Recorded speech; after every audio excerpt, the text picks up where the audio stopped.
With St. Cloud State's 150th anniversary coming up in 2019, Dr. Christopher Lehman, a St. Cloud State professor, is looking to commemorate Ruby Cora Webster, the first African-American graduate of St. Cloud State, by renaming Building 51 after her. Building 51 is the building where the departments of Ethnic and Women's Studies, of English, and Political Science are housed, and where some of the courses from those departments are held. Now this building, the 51 building, was originally where the business school was, but when the business school moved away about 9 or 10 years ago, that left the building without a name.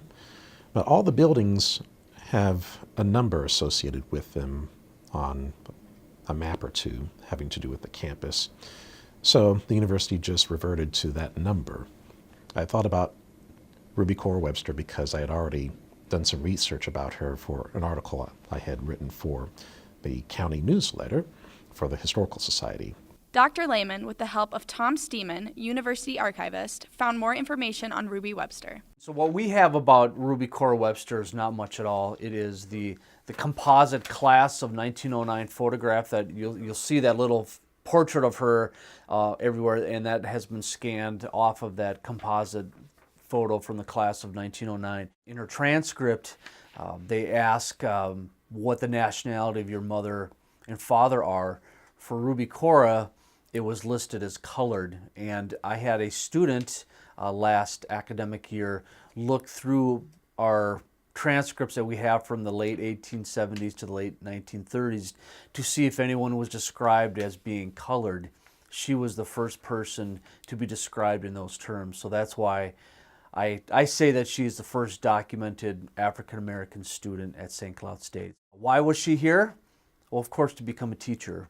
So the university was founded in 1869 as the third state normal school, and its primary job through World War II were to train teachers, train students to become teachers in Minnesota public schools.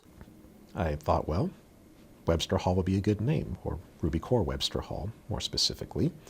So in August, I drew up the petition on change.org, and it was on a Thursday, and by that Sunday, over 1,000 people had already signed up. It took off really quickly.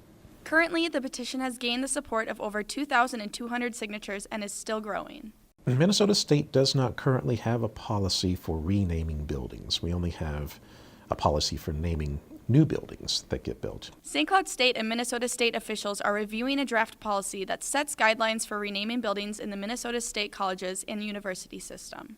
We've never had a building named after a woman of color, and here we have Ruby Webster being an African American and having a tie to the university as a former student. So I figured this was a perfect opportunity for the university to show its commitment to diversity through its architecture.